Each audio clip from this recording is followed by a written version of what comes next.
182 of 2021, directed to the Cabinet Secretary for Interior and Coordination of National Government.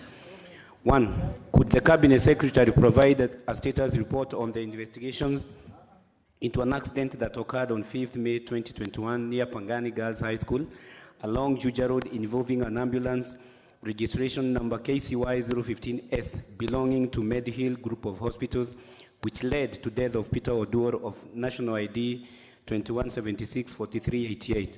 2. Could the Cabinet Secretary undertake to ensure that the matter will be fully investigated with a view of ensuring justice for the victims and compensation for the life lost? Thank you, Mr. Speaker. All right. Question will be replied to before the Departmental Committee on Administration and National Security. Last question by the member for Saboti, Honorable Caleb Amisi. He had indicated that he had given authority to the Honorable Jaguar to ask on his behalf. Thank you, Mr. Speaker. I rise on behalf of Honorable Caleb Amisi to ask question 183 of 2021 to the Cabinet Secretary for Defense. 1. Could the Cabinet Secretary elaborate the steps the ministry is taking, if any, to ensure the successful rescue of Gershon W. Wasike, a member of the Kenyan Defense Number 64809, who was taken hostage in 2006 by the Al-Shabaab terror group in Somalia? 2. Could the Cabinet Secretary explain the government policy regarding the rescue of Kenya prisoners of war? Thank you, Mr. Speaker. It's 2016, not 2006. 2016. That's what it reads. Very well, the question will be replied to before the Departmental Committee on Defense and Foreign Relations.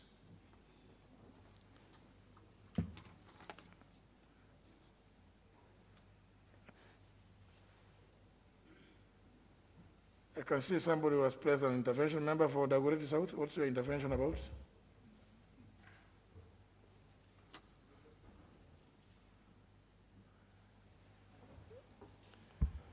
Mr. Speaker, this is unintended. Thank you very much.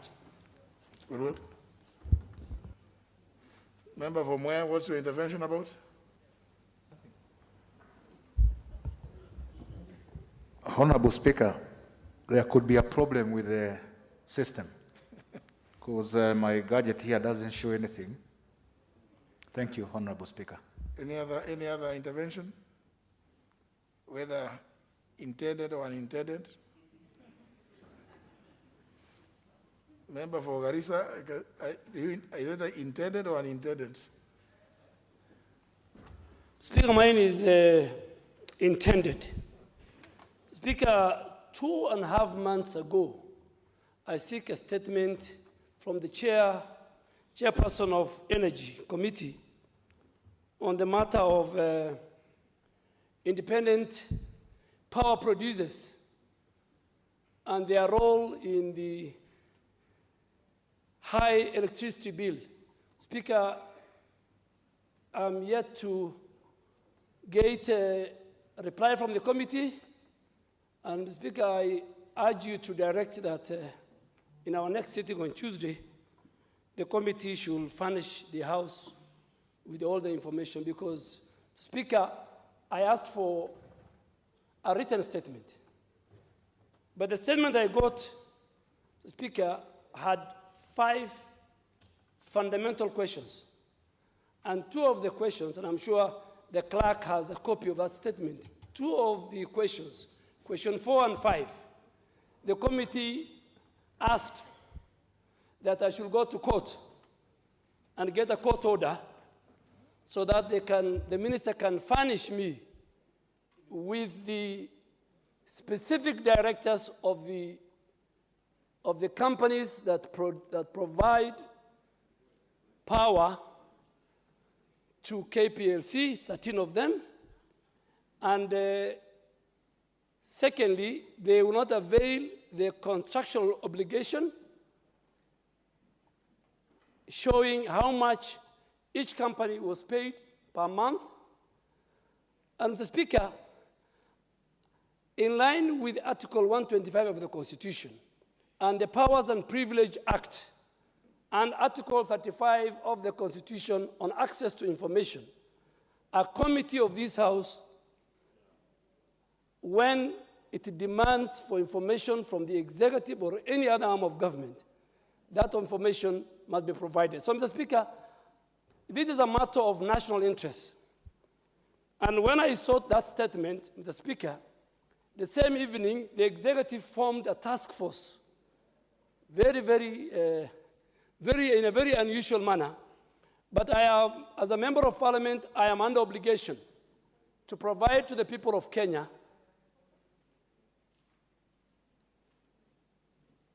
the cost of power vis-a-vis what this independent power produces, private independent power producers. How much do they charge KPLC, and how much does that translate to the price ordinary citizens and investors pay? So, Mr. Speaker, I really want you to use your powers to ask the chair of the Energy Committee to supply me with the information so that the House, together with the House, we can interrogate the matter, Mr. Speaker. It is now 2 months.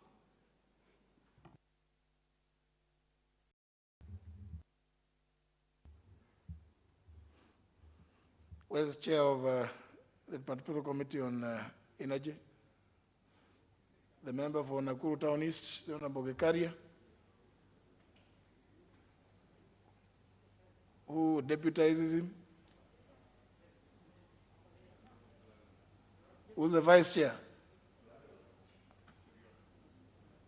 As you can see, both the chairperson, the vice chairperson are absent, not desiring to be present on this momentous day. I don't know how can they be absent? How can the chairperson be absent on a day like today, surely? Maybe but they should have come here. The House was sitting yesterday, so they cannot be said to be on the way from their villages.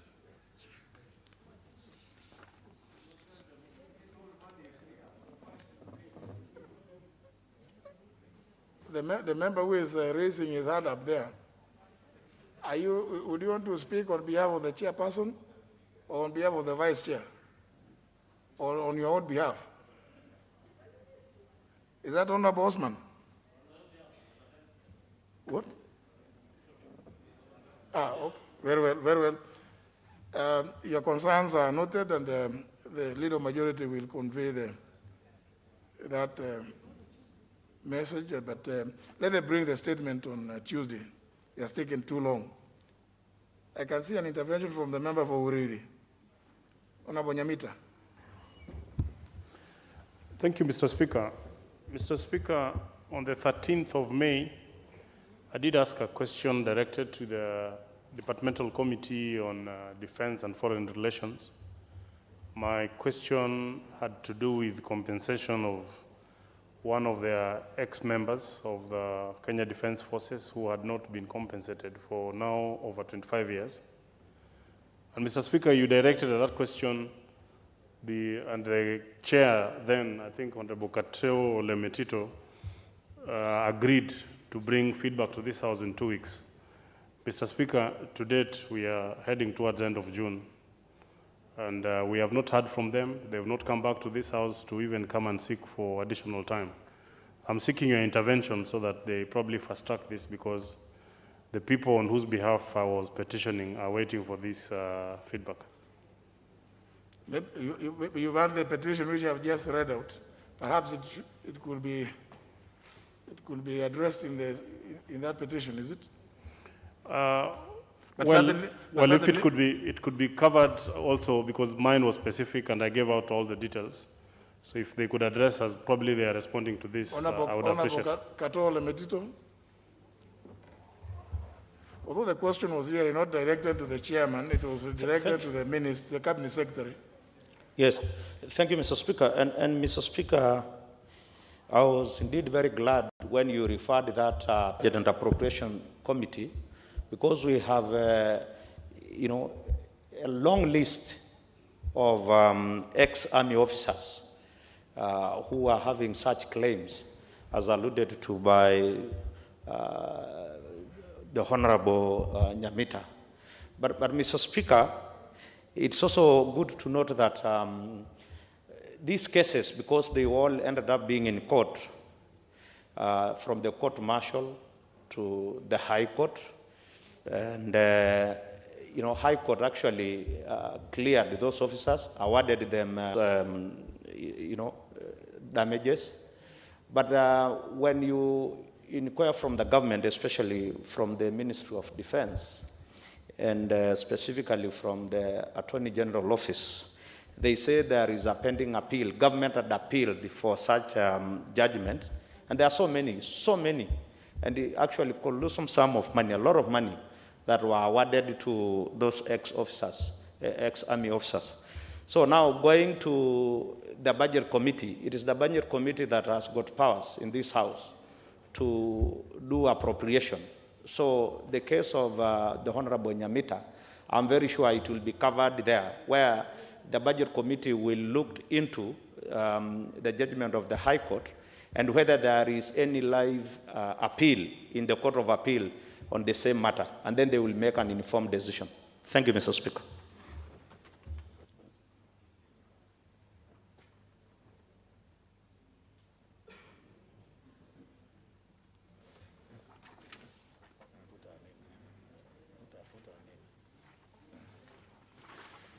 Well, maybe the Honorable Nyamita will can also pursue with the Budget and Appropriations Committee.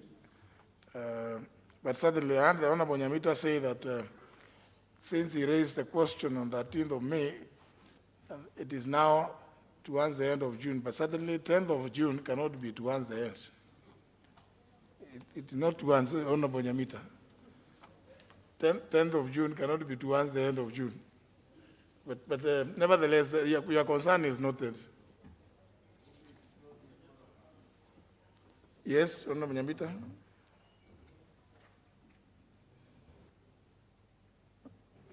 Mr. Speaker, whereas I appreciate the feedback from the Chair of Defense and Foreign Relations, I think it would be justice if the committee at least looked into the matter instead of generalizing and saying that I think, in this house, the chair cannot come and say, I think that petition when they are seized of that very question that I asked. They need to find out the details. If then it requires the intervention of the Budget and Appropriations Committee, Mr. Speaker, where I also sit, then he will bring it. But to just dismiss it without even having to looking at it, I think we might be directing it to the wrong committee, because mine was not exactly as a petition that you had earlier raised. So I just want to urge that probably they look into it, they find out facts, because it is them who can be able to tell us whether the respective department has lodged an appeal. Instead of the Budget and Appropriations Committee, we will not be in a position to go and check whether, so that is the work of the committee, then they can direct it to. You can get that. Honorable Katolo Mitito, can you bring on Thursday a specific response as to whether or not, in respect to the question raised by the Honorable Nyamita, whether the state did appeal, and if they did, the status of the appeal for the comfort of the honorable member by Thursday.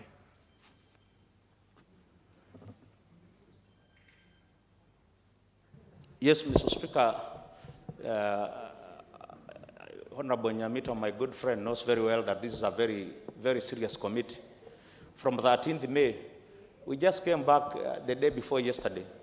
We resumed on 8th. And so we haven't really failed to bring it on time, but I will go with your direction, Mr. Speaker. Thursday next week, we will respond to Honorable Nyamita's statement. But I was not really thinking, I'm being told by my good friend here, the member for Kiambu, that I'm not allowed to think.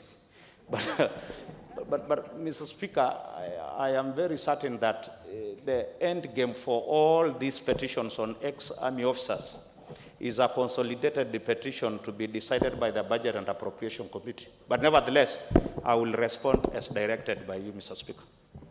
Very well. Nominated member Osotsi, you have an intervention. What is it about? Mr. Speaker, just like my good friend Honorable Nyamita, I did ask a question here, I think in April, touching on KRA and revenue performance. Mr. Speaker, the question was directed to Finance and Planning Committee. I am concerned because it's taking too long for me to get an answer. So I would seek your intervention so that the committee can invite KRA to come and respond to the issues that I had raised in that question, Mr. Speaker.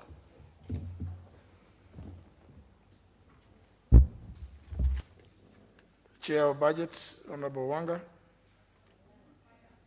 Finance and Planning. Thank you, Honorable Speaker. I'm really surprised by the Honorable Sotsi, because I have been in constant communication with him. He himself came to me, and he told me when we had invited KRA to come and respond, that he was not going to be available to come and listen to the answer to that question, Honorable Speaker. And he asked me to postpone it indefinitely until he's available.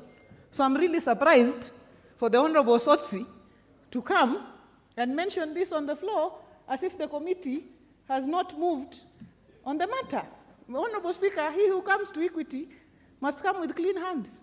So, Honorable Speaker, I'm really surprised. I invited KRA. KRA were ready to come. Honorable Sotsi approached me. He told me he was not available on the day and that I should postpone it until a date that he is available. I am just waiting for him to come back and tell me when he is available. So, Honorable Speaker, to come and raise the matter here on the floor and to make the committee look incompetent is out of order, Honorable Speaker. I request you, Honorable Speaker, to find him out of order. And he had better just be quiet. Thank you, Honorable Speaker. Honorable Sotsi, you know, what has been stated by the Chair of Finance is the staff that should see you be thrown out of the chamber, because it is not fair. It's not fair that you can approach the chair of the committee to postpone your question and then come to complain here. Is that so? Because as she says, then your hands will look extremely dirty. Mr. Speaker, I want to be very clear. Yes, indeed, I've been in touch with the Chair of Finance. And yes, at some point, I said I was not going to be available because I was going to be out of town. But I never said that the question should not be asked. So I will be more than willing for the committee to still invite the respondent to respond to the question. So I never said that since I was not available for a particular time, I was not going to be available any other time. Mr. Speaker, I'm available any other time, and I'm keen to get answers to the question. The same way that you approach the chair to postpone is what you should have done. But to come and raise it here is to put the committee, to cast aspersions actually on the committee that they are sitting on your question. And that's the point. The point being made by the Honorable Wanga is you approached her to postpone the question. And she says she was waiting for you now to go back and tell when it is you are available. Now you come here and start saying that the committee has not responded. Yeah, actually, you should actually apologize to the committee. Honorable Sotsi. Apologize to the committee. Apologize to the committee. Mr. Speaker, it's very clear that I've been in touch with the Chair of Finance, whom I respect a lot. It's only that at one point I was not available, and I'm sorry for all that confusion. But, Mr. Speaker, through your intervention, I would still request that if opportunity is available, I would be very keen to get responses to my question, Mr. Speaker. In the same way you approached her, go and approach her to set a date for the question to be answered. I think, honourable members, let's proceed with business. This, you can see now, members think is an occasion for, I don't know what's the cause for excitement. Because you can see, you may have forgotten because of the long holiday. You see, the Honourable Sotse forgot he is the one who requested for the postponement of the question.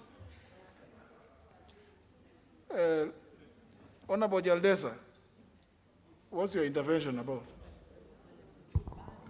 Thank you, Mr. Speaker. I had earlier praised an intervention before he apologized. I appreciate it. Very well. Leader majority. Yeah, he has apologized. Honourable Speaker, pursuant to the provisions of Standing Order number 44-2A, I rise to give the following statement on behalf of the House Business Committee, which met on Monday, 7th of June, 2021, to prioritize the business for consideration. Honourable Speaker, I wish to officially welcome members back from their media recess that was held from 13th of May, 2021 to 7th of June, 2021. It allowed departmental committees to consider and discuss the budget estimates for the financial year 2021-2022 with the relevant government ministries and state departments and other government institutions according to their respective mandates and make recommendations to the Budget and Appropriations Committee. Honourable Speaker, I'm delighted that Budget and Appropriations Committee has tabled its detailed report for consideration and adoption by this August House in accordance with Standing Order number 235-5, and I wish to commend the committees for their diligence in finalizing their work within the tight timeframes. I'm also happy that committee chairs and members have begun making their contributions on the floor of the House regarding the budget estimates.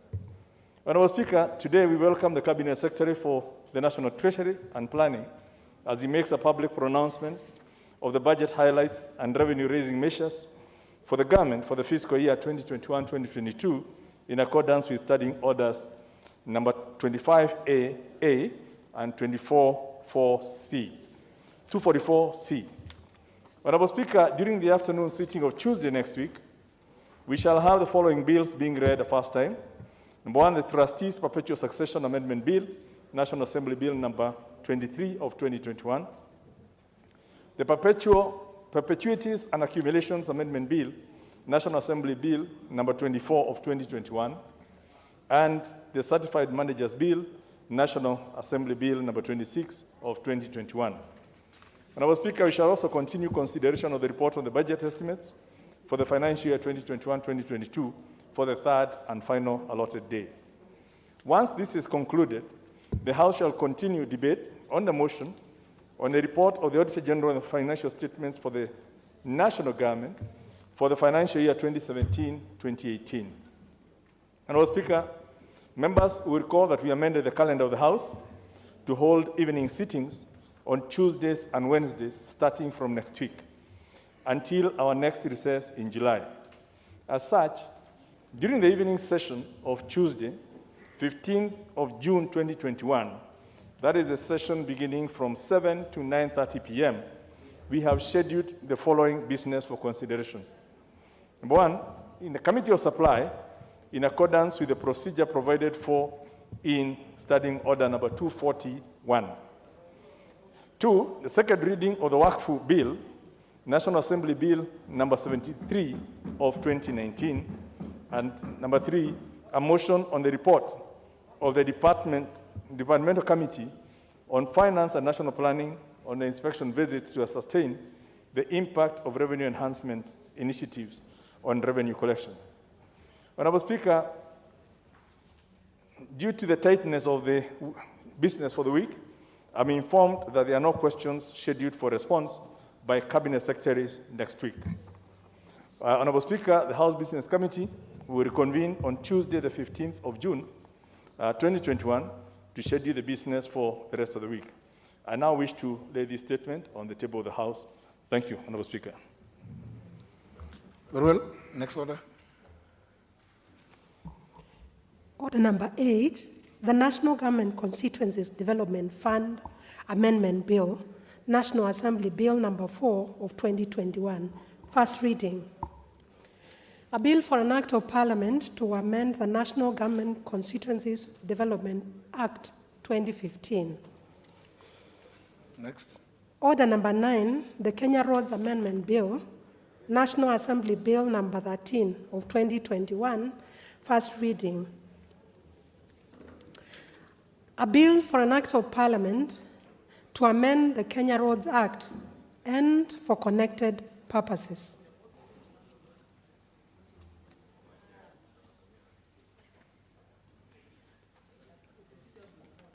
That's all. General, honour members, this is communication number 27 of 2021, which deals with interruption of business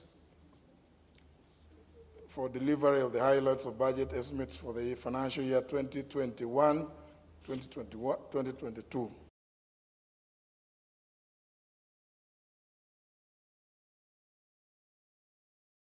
Report of the Budget and Appropriations Committee on the budget estimates for the national government, parliament, and the judiciary for the financial year 2021-2022. This process will proceed to the Committee of Supply, which will allocate funds to various votes and programs under the three arms of the national government. Ultimately, the process comes to an end upon the passage and enactment of the Annual Appropriations Act, which anchors the respective allocations in law and authorizes the attendant withdrawals from the consolidated fund. Honour members, as part of this process, Section 40, Subsection 1 of the Public Finance Management Act of 2012, read together with Standing Order 244, paragraph C, requires the Cabinet Secretary for the National Treasury to make a public pronouncement of the budget highlights and revenue-raising measures of the national government.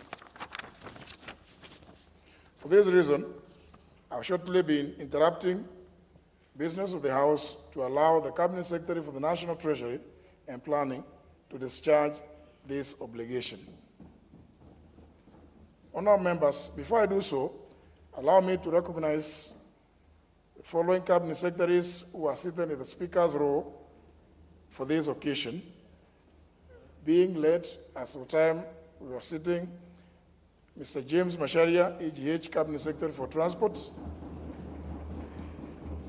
Professor Margaret Kobia, EGH Cabinet Secretary for Public Service, Mrs. Cecily Kariuki, Cabinet Secretary for Water, and several other dignitaries.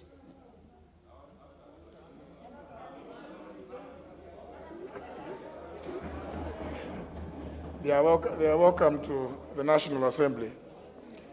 Honour members, I also wish to recognize the Governor of the Central Bank of Kenya, Dr. Patrick Njoroge, as well as representatives from the judiciary led by the Commissioner Evelyn Olwande, who's accompanied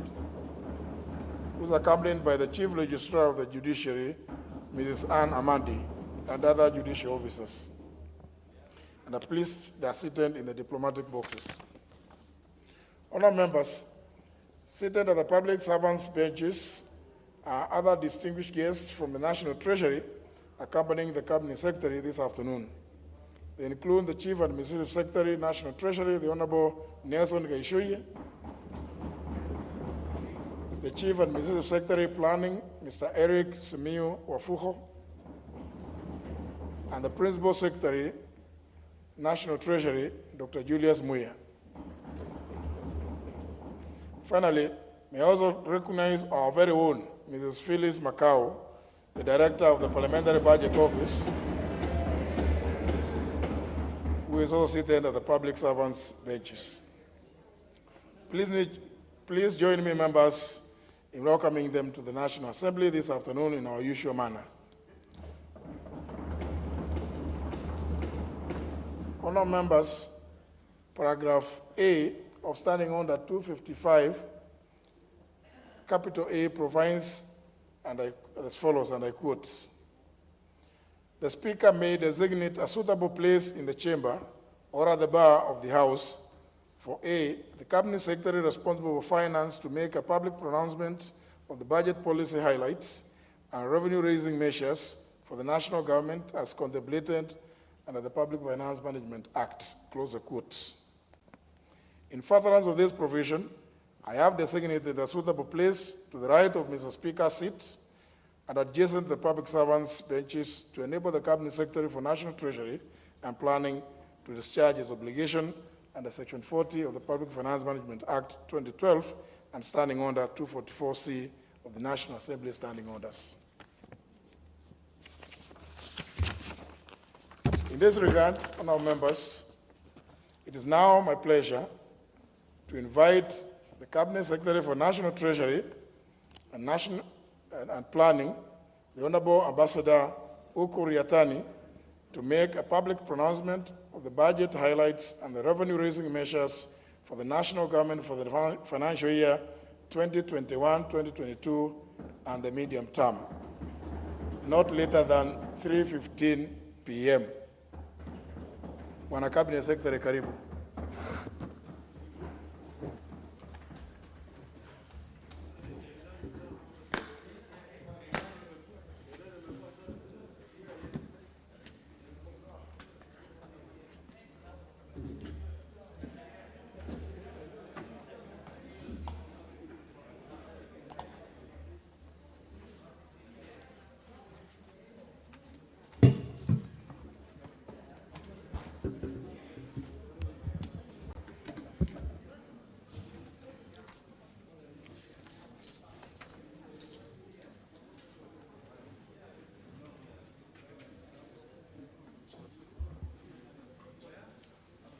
Mr. Speaker, it is once again a privilege for me to present to this Honorable House and the people of Kenya highlights of the budget policy and the revenue-raising measures for the financial year 2021-22.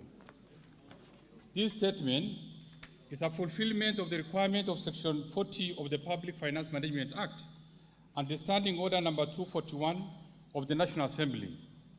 I do this in performing my fiduciary duty to Kenyans. Before I proceed with the rest of my statement, Mr. Speaker, allow me to state that during the preparation of this budget, I had very fruitful engagements with diverse stakeholders and received valuable feedback. The breadth of the stakeholders spanned from the government ministries, departments and agencies, county government, committees of this House, development partners, private sector, and Kenyans from all walks of life. I extend my sincere gratitude to them for their views and useful suggestions which inform the priorities of this budget.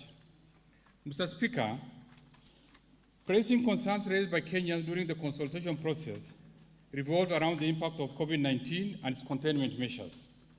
Kenyans were concerned about the high cost of COVID-19 treatment and availability of vaccines, in addition to food security, high cost of living, and employment levels among the youth. In addition, Kenyans raised concerns about the general levels of poverty and inequality, as well as increased public debt. Mr. Speaker, at the outset, I wish to assure Kenyans that these concerns have been considered and I will be elaborating specific interventions later in this statement. Mr. Speaker, as you recall, following the outbreak of COVID-19 pandemic in March last year, the government instituted containment measures to curb the spread of the virus and save lives. To cushion Kenyans and businesses, the government rolled out specific fiscal interventions, including reduction of pay-as-you-earn and corporate tax from 30 to 25%, value-added tax from 16 to 14%, and turnover tax from 3 to 1%. The government also offered 100% tax relief to Kenyans earning below Kenya shilling 24,000 per month. In addition, the government enhanced cash transfer allocations to the vulnerable segment of the society, including the emerging urban vulnerable. Mr. Speaker, the government further implemented various monetary policy measures to enhance access to credit by the private sector. These included a reduction of the central bank rate from 8.25 to 7%, and lowering of the cash reserve ratio from 5.2 to 4.2%, thereby injecting an additional shilling 35 billion to the money market. Further, during this period, commercial banks were allowed flexibility with regard to requirements for loan classification and provisioning. Mr. Speaker, to spur economic activities in the country, the government implemented a comprehensive economic stimulus program targeting activities in infrastructure, education, health, business liquidity, agriculture and food security, tourism, manufacturing, environment, water and sanitation. Mr. Speaker, in spite of these interventions, a lot remains to be done in order to deal with the challenges of unemployment among our youth, as well as high poverty and income inequality levels that have been aggravated by the COVID-19 pandemic. Our rallying call in this year's budget is therefore job creation through continued and sustained economic growth. To strengthen this position, we shall implement comprehensive economic recovery strategy that will expand economic activities and address these challenges. Mr. Speaker, the private sector remains key to employment creation and poverty reduction in the country. In order to expand the scope and pace of policy interventions and enhance access to credit by businesses, the government established the Credit Guarantee Scheme to de-risk lending to the micro, small, and medium enterprises. Mr. Speaker, the plight of the vulnerable in our society, particularly the emerging urban vulnerable, remains a key concern for our government. In order to cushion this particular group, the government will enhance cash transfer allocations and institute other targeted interventions in this budget. Mr. Speaker, the COVID-19 pandemic has triggered one of the worst health and economic crises of our time. The pandemic overstretched our health systems, and in line with the advisory of the World Health Organization, the government implemented appropriate interventions to save lives. The response has undoubtedly strengthened our healthcare system through provisioning of necessary medical supplies, installation of modern equipment, and deployment of more health personnel. In addition, in March 2021, the government launched the National COVID-19 Vaccination Program, initially targeting the frontline workers and other highly vulnerable groups. As at end of May 2021, about 1 million persons had received the first vaccine dose. In order to facilitate further rollout of vaccines to create herd immunity, we propose to allocate Kenya shilling 14.3 billion in the financial 2021-22. This is in addition to Kenya shilling 7.6 billion appropriated in the current budget. Mr. Speaker, to enhance access to affordable medical and equipment for management of COVID-19 and chronic diseases, I will later in this statement be proposing tax relief measures on the various pharmaceutical products and medical equipment. Mr. Speaker, the containment measures instituted by the government to stem the spread of the virus and save lives adversely affected economic activities and revenue performance.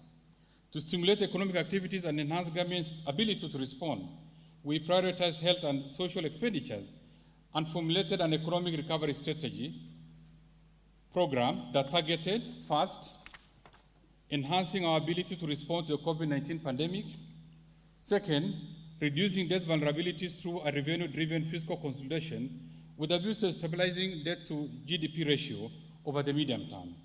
Third, implementing targeted policy, legal and institutional reforms, while at the same time addressing vulnerabilities in the state-owned enterprises worsened by the COVID-19 pandemic.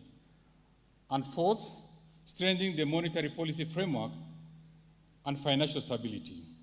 Mr. Speaker, under this program, we plan to reduce the level of fiscal deficit from 8.7% of GDP in the current budget to 7.5% of GDP in the financial 2021-22, and further to 3.6% of GDP in the financial year 2024-25. This will be a 5.1% reduction in fiscal deficit over the next 4 years, thereby slowing the annual growth of debt.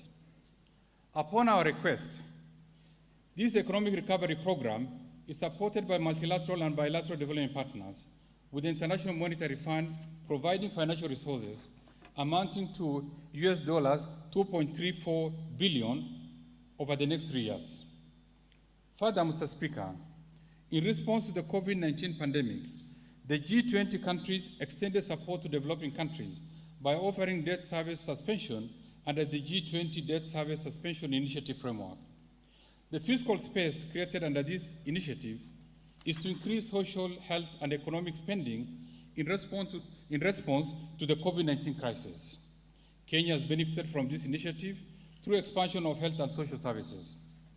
Additionally, Mr. Speaker, Kenya welcomes the initiatives under the recent French-African Summit that agreed to, among others, increase funding through the IMF special drawing rights to African states to support economic recovery, extension of the G20 debt service suspension, and facilitate the manufacture of vaccines in Africa. Mr. Speaker, I will now highlight the economic policy context in which this budget has been prepared. Mr. Speaker, this year's budget has been prepared against a backdrop of projected global economic recovery. This is despite the emergence of COVID-19 variant, occasioning reintroduction of containment measures to further stem spread of the virus. The projected recovery reflects additional fiscal support in a few large economies and monetary easing that further uplifts the economic outlook. This outlook is further supported by the ongoing vaccinations, which is expected to pick up in the second half of 2021. In this regard, Mr. Speaker, the global economy is projected to grow by 6% in 2021, from a contraction of 3.3% in 2020. Mr. Speaker, closer home, due to improved exports and commodity prices, economic growth in the sub-Saharan Africa region is projected to expand by 3.4% in 2021, from a contraction of 1.9% in 2020. This growth will also be supported by recovery in both private consumption and investment as the economies reopen. Mr. Speaker, like the rest of the world, our economy was not spared from the adverse impact of the pandemic. In addition, the Kenyan economy experienced two other shocks. One, the invasion of the desert locusts that damaged crops, and two, floods that caused loss of lives and livelihoods, displacement of people, and destruction of infrastructure. Given the impact of these shocks, economic growth for 2020 declined to 0.6% from 5.4% in 2019. Mr. Speaker, economic growth is expected to rebound to 6.6% in 2021. This recovery reflects the lower base of 2020, when most services sectors were adversely affected by the closure of the economy, recording negative growth.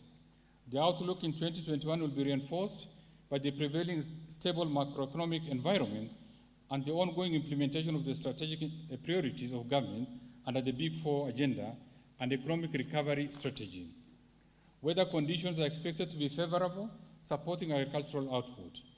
As a result, export of goods and services will expand as global demand normalizes. Over the medium term, the economy is expected to remain resilient and grow at a rate above 6.1%. Mr. Speaker, this growth outlook is affirmed by the recent surveys by the Monetary Policy Committee, revealing a general optimism about economic growth prospects. In addition, the recent IMF mission to Kenya noted that economic recovery is underway and estimates economic growth consistent with our projections. Mr. Speaker, to support this growth outlook, we shall continue to maintain macroeconomic stability. Inflation, which stood at 5.9% in May 2021, is expected to remain within the target range of 5%, with a margin of 2.5 on either side, supported by prudent fiscal and monetary policies. Interest rates will be expected to remain low and stable, supporting growth of private sector credit. The balance of payments is also expected to be strong, with the current account balance projected to remain at 5.2% of GDP. Further, the rebound in horticulture and tea exports, as well as increased inflows of remittances, will support build-up of adequate levels of official foreign exchange reserves, creating buffers against short-term shocks in the foreign exchange market. Mr. Speaker, the aforementioned economic outlook may be affected by emerging domestic and external risks. The emergence of new COVID-19 variants could lead to reinstatement of containment measures, disrupting, among others, trade and tourism. In addition, Mr. Speaker, adverse weather conditions could lead to low agricultural output. Further, increased public expenditure pressures, particularly wage demands, could put a strain to the fiscal space. Mr. Speaker, the government will continue to monitor these developments and take appropriate policy interventions to safeguard the economy where there is to materialize. Mr. Speaker, having outlined the economic policy context for this budget, we have carefully reflected on a theme that will resonate with our strategies to protect lives and livelihoods during this period of COVID-19, cushion the vulnerable, and support economic recovery for employment creation and poverty reduction. In this respect, we have framed the theme for this budget as building back better, a strategy for resilient and sustainable economic recovery and inclusive growth. Mr. Speaker, the next section of my statement will give highlights of the policy priorities of the government and the strategy for economic recovery. I will later provide highlights of the fiscal framework underpinning the budget, spending priorities, and the proposed tax policy measures. Mr. Speaker, the implementation of Big Four agenda remains a high priority and critical to the economic recovery. In this regard, the government will fast-track implementation of programs and projects under the Big Four agenda to enhance food and nutritional security, achieve universal health care, provide affordable housing, and support growth of manufacturing sector for job creation. Mr. Speaker, the government will also undertake the following targeted strategic interventions to achieve a resilient and sustainable economic recovery. First, maintain a macroeconomic stability and enhance security to foster secure and conducive business environment and security of Kenyans and their properties. Second, scale up development of critical infrastructure in the country such as roads, rail, energy, and water to reduce the cost of doing business and ease movement of people and goods, as well as promote competitiveness. Third, enhance investment in key economic sectors for broad-based sustainable recovery by promoting agricultural transformation, growth in manufacturing, environmental conservation and water supply, stimulating tourism recovery, and sustainable land use and management. Fourth, expand access to quality social services in health, education, and appropriate social safety nets for the vulnerable population. Fifth, support the youth, women, and persons living with disability through government-funded empowerment programs that leverages on partnerships with the private sector organization. Sixth, support county government through transfer of shareable revenues to strengthen their systems and capacity in service delivery. And lastly, implement various policy, legal, and institutional reforms to enhance efficiency of public service delivery. Mr. Speaker, following the outbreak of the pandemic, we implemented the economic stimulus program to support economic activities and mitigate the adverse impact of the pandemic on Kenyans and businesses. The achievement of the program includes: 1, creation of 100,000 jobs opportunities for the youth under the Kazi Mtaani initiative, and 5,500 community scouts in wildlife conservation areas across the 47 counties. 2, improvement of education outcomes through construction of additional classrooms in secondary schools, procurement of locally fabricated desks for both primary and secondary schools, and recruitment of 4,000 and 8,000 primary and secondary school intern teachers, respectively. 3, enhancement of healthcare system capacity by recruiting 5,000 diploma and certificate level healthcare workers for 1 year under the universal health coverage. 4, enhancement of liquidity to businesses through payment of VAT refunds of shilling 10 billion and clearance of pending bills of shilling 13.1 billion. 5, de-risking of lending to micro, small, and medium enterprises by providing shilling 3 billion to the credit guarantee scheme as a seed capital. And 6, cushioning the vulnerable, particularly the emerging urban vulnerable, with an additional shilling 10 billion to the cash transfer program. Mr. Speaker, building on the success of the aforementioned interventions, the government is now set to implement an elaborate economic recovery strategy that aims to reposition the economy on an inclusive and sustainable growth trajectory. The strategy seeks to enhance resource mobilization to ensure sustainable funding of our development programs from diverse sources, including public-private partnership and lease financing. The strategy will also support the role of the private sector in the economy and further facilitate credit access by micro, small, and medium enterprises through the Credit Guarantee Scheme. Under the strategy, the government will upscale investment in ICT and digital infrastructure in order to facilitate e-commerce and efficient delivery of public services. The government shall also promote local production processes and domestic supply value chains and strengthen social protection through targeted policy interventions and programs. Mr. Speaker, undoubtedly, successful implementation of this strategy will enable us to realize the aspired economic growth, create employment, and narrow income inequalities.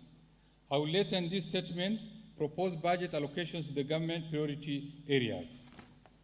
Mr. Speaker, besides the achievements under the Economic Stimulus Program, the ongoing key strategic interventions of government, as well as sustained policy reforms over the years, have greatly transformed the economy and improved the welfare of Kenyans. Mr. Speaker, I will now highlight some of the key achievements realized from these investments and reforms. Mr. Speaker, at the macroeconomic level, our prudent fiscal, monetary, and financial policies have resulted into fast, strong economic growth that averaged at 5.6% between 2013 and 2019. However, the onset of the COVID-19 pandemic slowed growth in the year 2020. The GDP per capita increased by an impressive 80.4% from shilling 113,000 in 2013 to shilling 204,000 in 2019. New jobs created by both the formal and the informal sector increased by 12%, from 755,000 in 2013 to 846,000 in 2019. Second, inflation rate has remained within target range, averaging 6.1%. Third, interest rates have declined while credit to the private sector increased. Lending rates declined from 17.3% in 2013 to 12% in 2020, while the central bank rate declined from 8.5% in 2013 to 7% in 2020. As a result, credit to the private sector increased from shilling 1.5 trillion in 2013 to shilling 2.8 trillion in 2020. Fourth, the current account deficit improved from 8.8% of GDP in 2013 to 4.7% of GDP in 2020, supporting the stability of the foreign exchange market. And fifth, revenue collection, including appropriation in aid, doubled from shilling 900 billion in the financial 2013-2014 to an estimated shilling 1.8 trillion in the financial 2020-21. Mr. Speaker, our investment in the expansion of road networks, railways, seaports, airports, and energy has enhanced domestic and regional connectivity, boosted rural productivity, and reduced urban congestion. These investments include: 1, the standard gauge railway and the urban commuter rail in Nairobi, the ongoing rehabilitation of meter gauge railway lines along various routes, including Nairobi-Nanyuki and Nakuru-Kisumu-Butere. 2, the recently launched first batch in Lamu Port as a critical pillar of the Lapsset Corridor. Our focus to make Lamu a free port for both domestic and transshipment purposes. In addition, the government is establishing a disease-free zone in Lamu to support export of live animals and processed meat. 3, the rehabilitation and subsequent use of Kisumu Port will enhance efficiency in regional trade.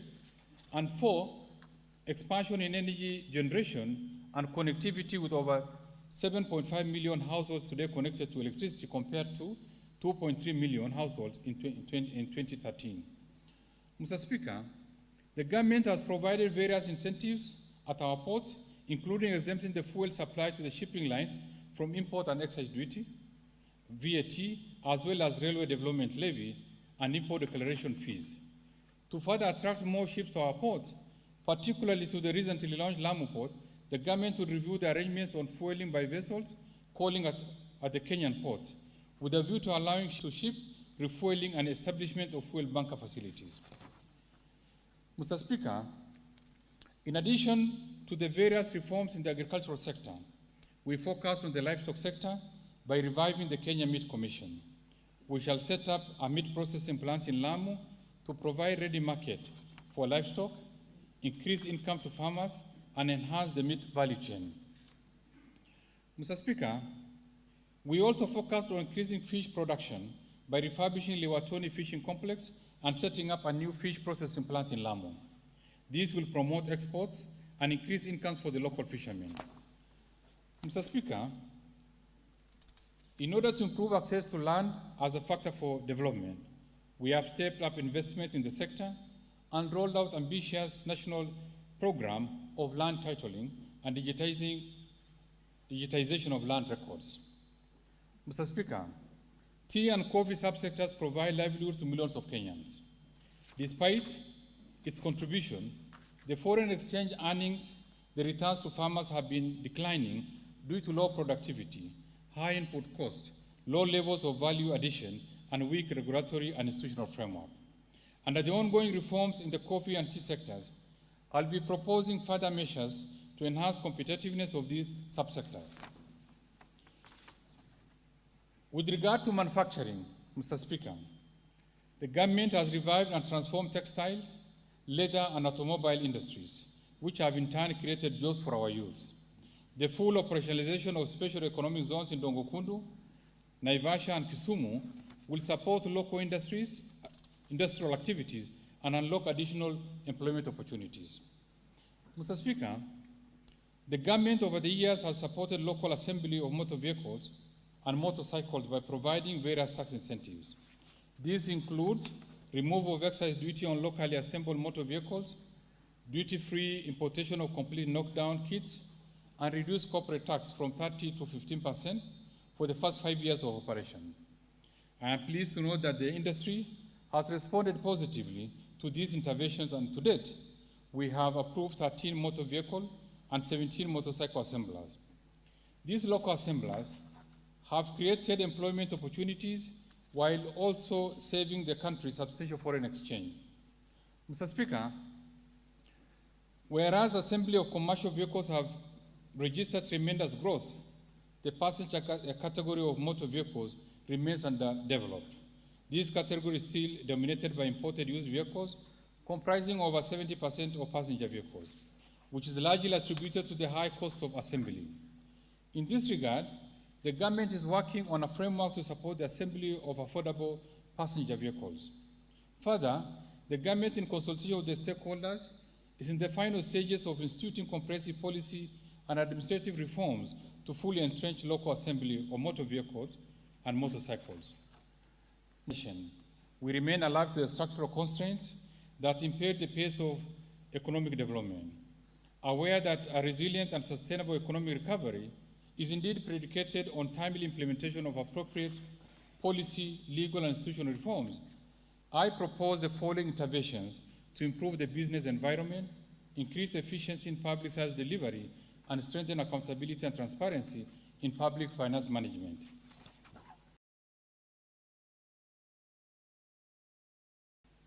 On procurement, Mr. Speaker, this House approved the Public Procurement and Asset Disposal Regulation 2020 that came into effect in July 2020. With this regulation, it's now easier for procuring entities to meet the specified requirements of bilateral and multilateral agreements on technology and knowledge transfer, local content, and employment quotas, among others. For smooth implementation of the regulations, we have conducted capacity building in all 47 counties.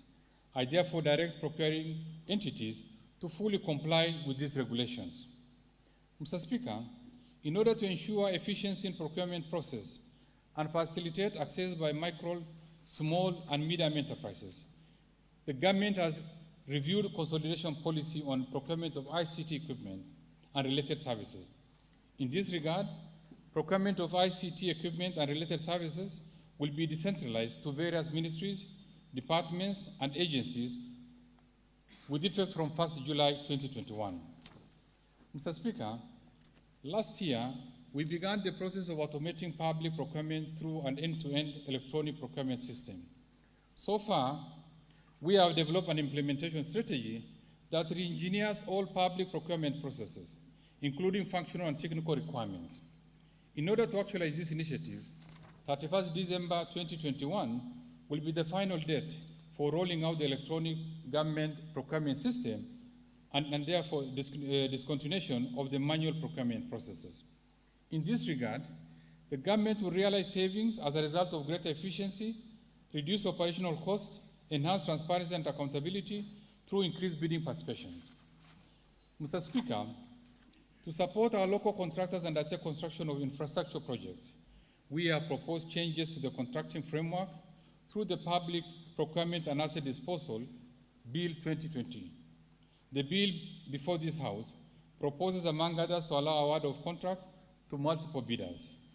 This indeed will support local firms and accelerate the delivery of services.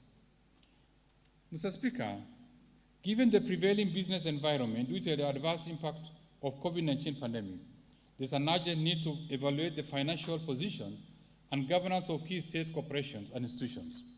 It is in this respect that the government is exploring targeted reforms to strengthen these institutions, including public universities.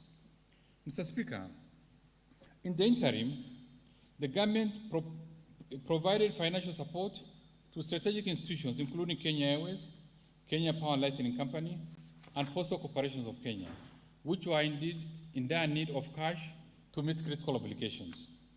Mr. Speaker, we have developed a robust information management system to strengthen the statutory role of the National Treasury in financial and operational, as well as the financial risk analysis for state corporations. Mr. Speaker, you may recall that the government in the year 1991, at that time, government funding to public universities per year was set at Kenya shilling 120,000 per student. Of these, government capitation per student was Kenya shilling 70,000, while students contributed Kenya shilling 50,000 through loan funding from Higher Education Loans Board, out of which Kenya shilling 16,000 catered for tuition fees. This is less than half of tuition fees paid currently by students in various colleges of technical and vocational education and training institutions. The ideal cost of training a student in a university has increased from Kenya shilling 120,000 to about Kenya shilling 200,000 per year, and therefore the prevailing funding arrangement introduced in 1991 is unsustainable. Under the current arrangement, universities have not only experienced financial constraints, but have also been unable to continuously honor their statutory obligations. Mr. Speaker, in order to ensure sustainability and self-reliance of public universities, the Ministry of Education is expected to engage stakeholders beginning July 2021 with a view to addressing this matter. Mr. Speaker, delays in payment of pending bills to businesses who provide services to both national and county government has affected liquidity and operation of these entities. In a number of cases, this has led to closure of businesses and affected livelihoods of the suppliers. Though progress was made in settlement of these bills by the national government, we still have challenges with the county government that still owe various suppliers huge amounts. In this regard, I direct government ministries, departments and agencies, and the county governments to clear all their pending bills by 30th June 2021. Mr. Speaker, I urge the House to support our efforts towards enforcing compliance in payment of all verified pending bills by the county government by backing our proposal under Article 225 of the Constitution of Kenya to temporarily stop transfers to county government that persistently fail to comply with the directive to clear pending bills. Mr. Speaker, the financial sector has remained stable and continued to make significant contributions to the economic growth. Our commercial banks continue to expand their businesses to the neighboring markets, including recent acquisitions in the Democratic Republic of Congo and the Republic of Uganda. The continued regional expansion, emergency measures to support business continuity, use of digital channels to mitigate COVID-19 infection risk, enhance liquidity to businesses, as well as facilitate compliance with health and safety protocols. As a result, banks continue to provide uninterrupted banking services to customers mainly through digital channels. Mr. Speaker, over the last 1 year, more than 54% of the bank loans, equivalent to Kenya shillings 1.7 trillion, were restructured to enable borrowers navigate through the hard time due to the pandemic. As we move to the recovery phase, the banking sector will be expected to play a pivotal role in supporting the recovery of enterprises. Mr. Speaker, to spur economic recovery, additional capital investments are required. In this regard, the recently established Nairobi International Financial Center Authority will play an important role and is expected to publish, before end of December 2021, a framework for attracting investments and innovative financial services into our economy and the region.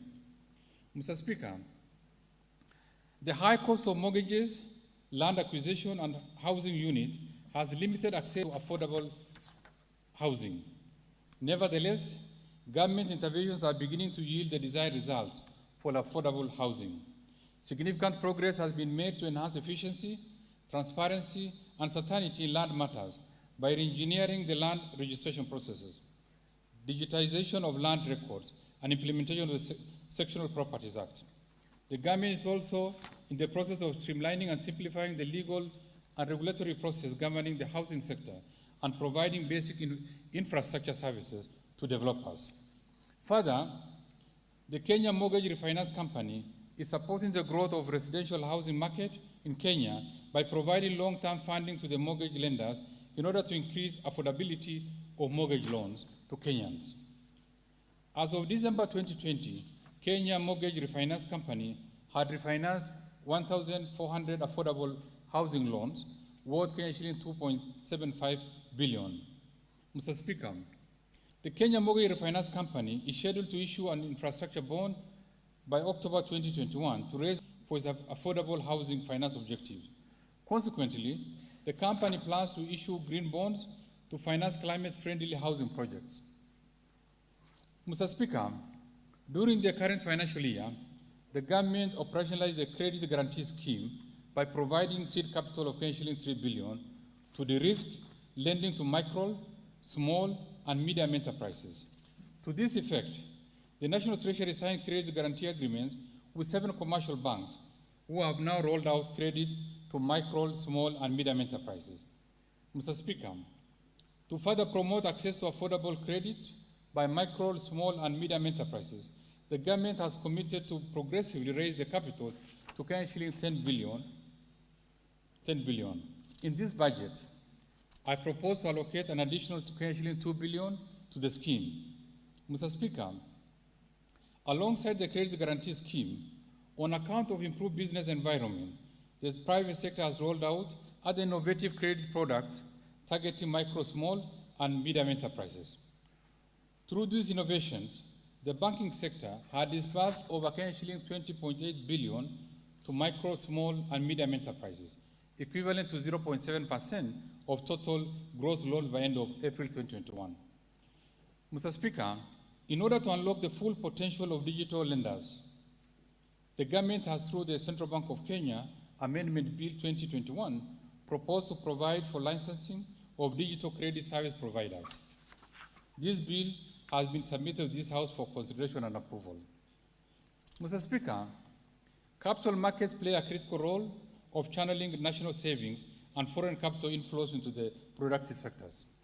In order to enhance inclusivity and access to investment opportunities in the capital markets, I propose to amend the Central Depository Act to allow for opening of omnibus investment accounts by persons investing on behalf of others in the securities market.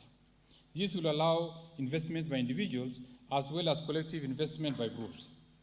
Further, to improve efficiency in our capital markets and ensure fair administrative actions by the Capital Markets Authority, I propose to amend the Capital Markets Act to enable the Capital Markets Tribunal to hear and determine any appeal within 90 days. Mr. Speaker, following the Kenya Bankers Association and other industry players, we shall establish an electronic over-the-counter secondary market platform for government securities. This platform will help in deepening our domestic debt market, improve pricing efficiency and transparency in securities trading, thereby lowering yields and cost of credit in the economy. We expect the operations of the over-the-counter to be in place by the defined benefit pension scheme for civil servants, teachers, and disciplined forces has constrained growth of pension savings, and also exerted fiscal pressure on government. In order to address these twin problems, the government on 1st of January 2021 rolled out the much-awaited public service superannuation scheme that covers civil servants, teachers, and the disciplined forces aged below 45 years at the commencement of the scheme, with an option for those over 45 years to join if they elect to do so. As of April 2021, a total of 340,318 public servants had indeed joined the scheme.